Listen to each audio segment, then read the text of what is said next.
Now, Otter, tell us about your book.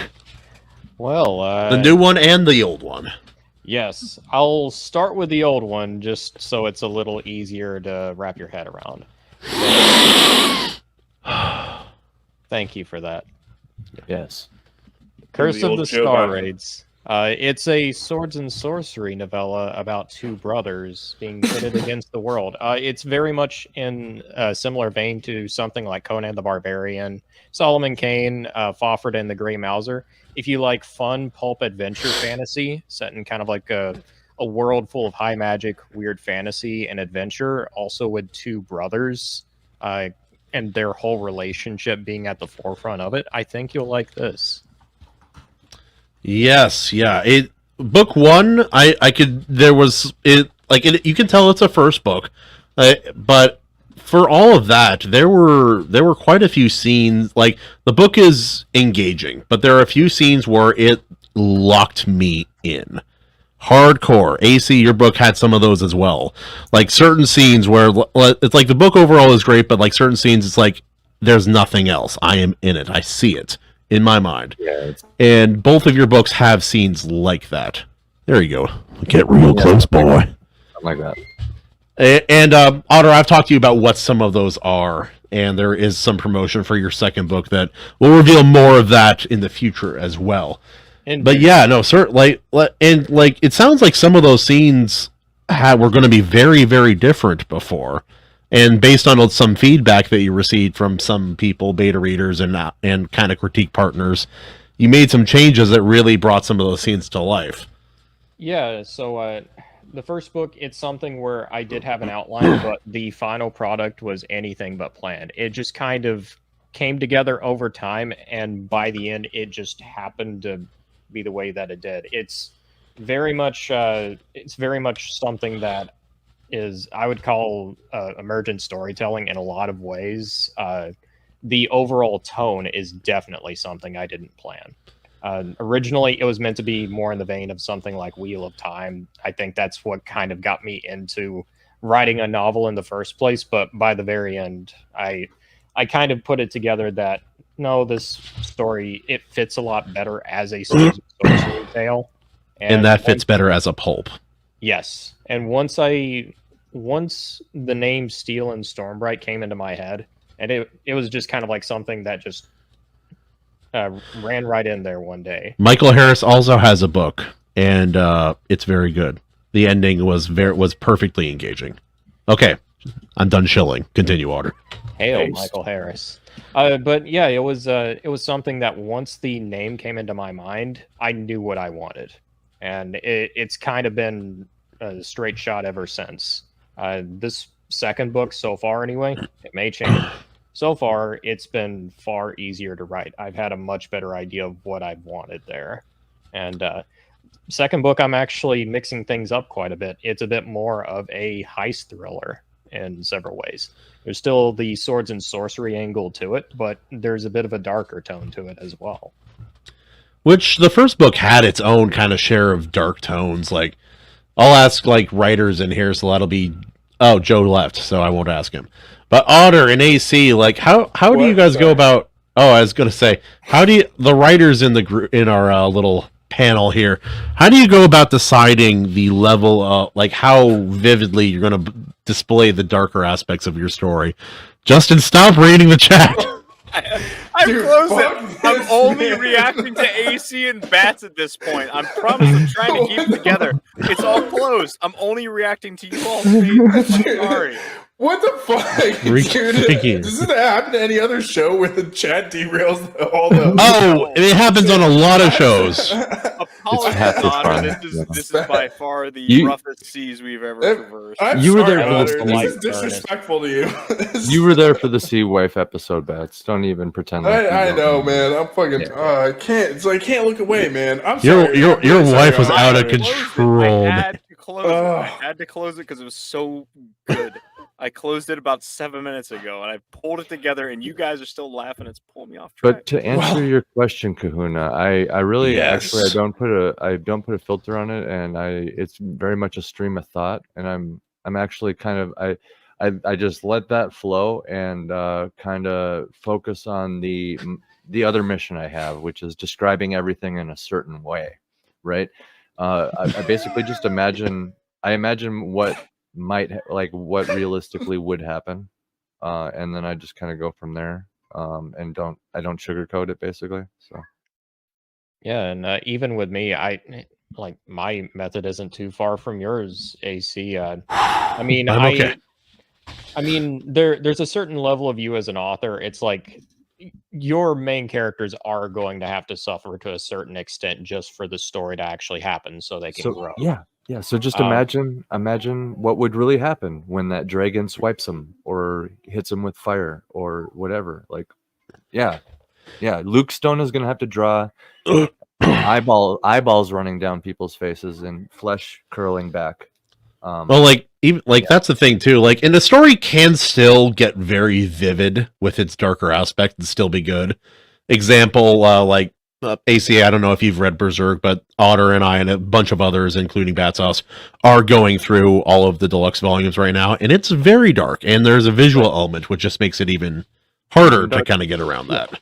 And see, I don't get anywhere near Berserk, right? Like I don't even veer into the sexual direction, right? It's just, you need to go Berserk. But you could make an argument that it's I get just as brutal in the other aspects, like I just described, the eyeballs melting and the flesh curling back and stuff from Dragon. Well, I think a lot of it comes down to not only what you show, but what you imply is happening in your story. Because in a lot of worlds, in a lot of settings, a lot of the same kind of like monstrous actions you'll see in the real world are happening, like in many ways, just in the exact same ways, if not worse. But it all comes down to how much of it you actually show and talk about. And also the way you treat it, treat it as well. That comes down to tone, like Otter was saying. Yeah, it comes down to tone. It really comes down to that intended effect. Like, what do you want to feel while you're reading it? And I think that's, like, as simple-minded as it sounds, I really think that's kind of like one of the ultimate determining factors behind it. How do you want to feel whenever you're reading this, whenever you're watching it, whenever you're playing it? Yeah, and what angle are you approaching it from? Like, do you just say, "Oh," and then they sacked the village, moved on to the next one, sacked 2 more, and then made it to the capital?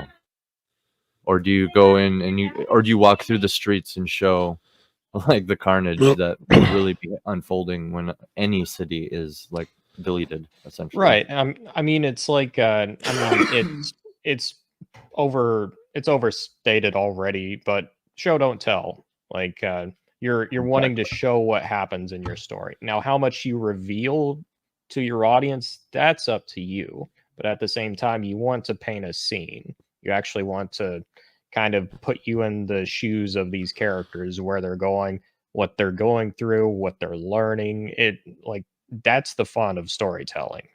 And just being able to put yourself right there with them, like, when it works, it really, really works. It's just getting to that point. Yeah, and like people talk about Game of Thrones and the Song of Ice and Fire being dark, and it is, but he could be a lot darker. Like at one point, like when there's a riot in King's Landing, the young Stark woman is taken, and she's about to be how do I say this? Aggressively copulated with against her will. And she is saved. But there is another girl. It doesn't talk about explicitly what happens to her. It's just implied that she, against her will, copulated with about 50 different men. And then the characters are like, "Oh, she's being so dramatic." I'm like, excuse me. Yeah. It's a good example. So yeah, dude. Yeah, I know what scene you're talking about. I think the way he puts it is like, yeah, the character's reliving his trauma, so it's not framed as a good thing, to be honest, right? And I think the way George puts it is like, I had over 50 silver coins pouring out of my hand, or something like that. Or she had. I just took the chat off. But yeah, no. I mean, that's like when you write some darker material. Like I wrote a grimdark, right? And you gotta really toe that line too, where you're like, all right, when does it become like torture porn? But I'm not saying that your book ever goes into. I mean, I'm only because of Ernest. I'm only halfway through. So sadly, I can't give my stamp of approval. But I kind of changing subjects with the book. With what I liked from it was the little feel I got from the magic system. I love classic sword and sorcery type stories, and then also whenever I get a feel like there's a cool magic system, that's my bread and butter right there. Yeah, especially the Sciomancer or whatever, the demon summoner. That was a cool little touch. Sick. Yeah, yeah. I've noticed that's something that kind of like depending on how much anyone who's read through the book, they either like it or kind of in between about it. They've usually complimented the magic system in some way, shape, or form, which I actually think is really interesting. yeah. I mean, it's a good thing, right? A magic system to me is kind of like a character in a sense. It is. Not so much as the world building would be a character, but I mean, I guess part of the world building. But yeah, no, I felt like the way they get their powers is more interesting touch. That it's what can they be born with it, or is it they are specifically bestowed upon it by like a god? Different ways. It's different ways. It's more that it's that some people have more knack for it than others. It's just whether they hone it naturally or they're awakened suddenly with it. Yeah.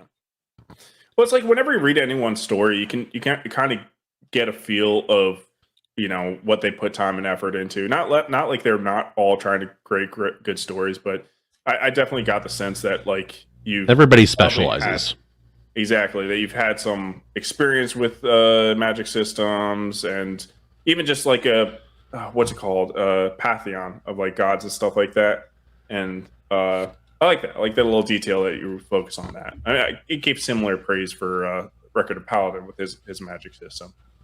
Yeah. It was, I mean, it's going to sound strange, the reasoning for that, but I think a lot of that comes from the fact where I kind of went from writing more in kind of like a tabletop sense, like sort of like going from a dungeon master to a writer. I think that's where a lot of that came from.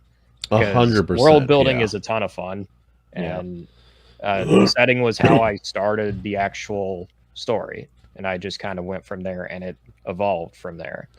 Which I know not everybody starts off with setting, and frankly, depending on how you go about it, I'd recommend against it. But it's something where, for someone like me, it just works. I was going to touch on that. It is recommended, like especially to new writers, to like don't focus on the world building aspect, right? I feel like that's just because more of a time thing, because like some people end up world building forever and never get to the writing aspect, or just kind of forget that part. Well, I don't think that happened in your story, but I think the problem is a lot of people who start with the world building get way too focused on the minor details about it. For me, it's like I want to start asking myself big questions about the world. Like, what's the geography like? Then start going deeper with it. How did it get that way? Where might it go? Is there a reason behind it? So it's like you start asking yourself more of kind of like these like philosophical questions, and that's kind of how the gods sort of sprung about for me. And from there, it's just that's sort of how the stories kind of like pop up. Like, I'm not trying to go too much into detail because a lot of the fun of writing is coming up with smaller details for your worlds as you're writing each book. Like, not actually focusing in it too much with your notes.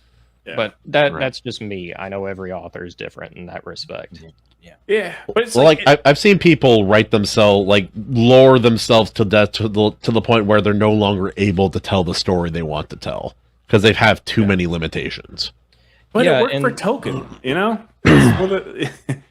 granddaddy of fantasy. Razor Fist was the same way. He has like 2,000 years of history too. It's some people can do it, not everyone can. Yeah, I guess it's just like it's not recommended for some people because obviously not everyone's Tolkien. But it's like I don't know. Some people have a little bit of that touch, a little bit of touch of that tism. So some people actually have to write, like, have everything, like, actually written down somewhere, whether it's in the story or not. Others are good at faking it. Like, go into great detail in some stuff and imply the detail exists in other areas, even if you don't explore it. I have a great method of faking it, so to speak. But you know what? You eventually make it. You go this way because it's a great way to just start that iceberg, right? The tip of it, and that's with names. I feel like names and titles. Start with the tip, the beautiful tip. Yes, work the tip. But you start with names, and the story kind of writes itself, right? If you're kind of stuck, you can try naming the city, and then like how you went about the name, it can kind of like tell a lot about the backstory, right? I don't do that. It's definitely a good. It's definitely a good tip. But dude, if you look at all my names, if somebody gets stuck, I'm just saying, like if somebody, I'll call somebody Jim for like until I finish it, then I'll go back and put their name. Oh, I did that at first. I do suggest it though. It's just don't suggest that. No, I'm not suggest that. We've been talking about like world building in your guys' books and storytelling stuff for like 20 minutes now, and the chat is still making up Ernest movies. I hope they do. I hope they continue. It's pretty tremendous. Come up with another joke, chat. I think the big thing behind names, I think they especially work for sci-fi and fantasy. Yes. I mean, you were talking about like faking it to a certain extent with your world building, but it's kind of like, it's more like you're coming up with the tip of the iceberg, and then it's like you're getting a feel for like the deeper meaning behind it. Like the name can be something that's like vaguely related to the real world, but you start asking yourself the question, what is kind of like the general emphasizing with like each vowel or whatever? Is there a reason behind it? Like, is it a higher sounding language? Then maybe there are more regal people, and you start going from there. And then why? You just keep asking why, and then how. Well, again, that's what I love about knowing the artist or the author in this case, and then also reading their story, because it shows a more complete picture, and I can see what each of you focuses on in different ways. And it is illuminating both on your character, and you are illuminating on the certain aspects of your book. Like one thing, you both wrote kind of shorter, like, hey, this is AC, and I have your book at home, Bat Sauce, calm down. Stop freaking out. No, but both your books are like fairly like shorter variety kind of length. Yeah. Shorter than average. It's fine. It's not the size. It's not the size that matters, honestly. It's the page count. It's how the story unfolds. It's actually bigger than it looks. It's just the camera. It's like the opposite of a wide angle. Anyway, it's deeper than it looks, brother. It's deeper than it looks. Well, I also see it like this, especially whenever you're writing your first book. It's probably more of an advantage to go with a smaller story to start off with, and then each story getting bigger and bigger as it goes. Because that I'm trying to stop. That way you're getting more of a feel for kind of like the art of storytelling, so you can go with the grander, deeper narratives like later on, exactly, and you're not having quite as many problems with it. Yeah. And I'm curious with both of you, because I've both read a book from you. I know you're both writing quite a few other things. I'm curious to see how your guys' writing will develop. Like what you will... Because inevitably what you do is you try to level up all your basic writing skills to a certain point, and then you start to specialize and focus in on what you're really good at. Yeah. And I'm curious what both of you, and Bat Sauce as well, as you guys write more and more, what you guys will become... I'm sorry, guys. The chat is... insane. Dude, just turn off. I can't. It's on the stream. The day the Ernest stood still. Go to the private chat. Otter, what do you kind of lean towards or like look forward to with writing? As far as like, I'm thinking about what Kahuna's asking here. Like, I think I know what he's saying. Like, every author kind of develops their thing or their specialty or their.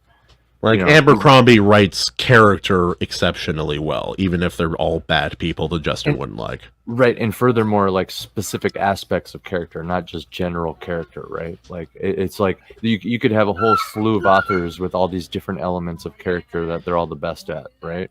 Well, it's like with him, it's like with... I'll give an example, very specific. With Abercrombie, a lot of these characters feels like people you could know, but they also perfectly fit into an epic fantasy story.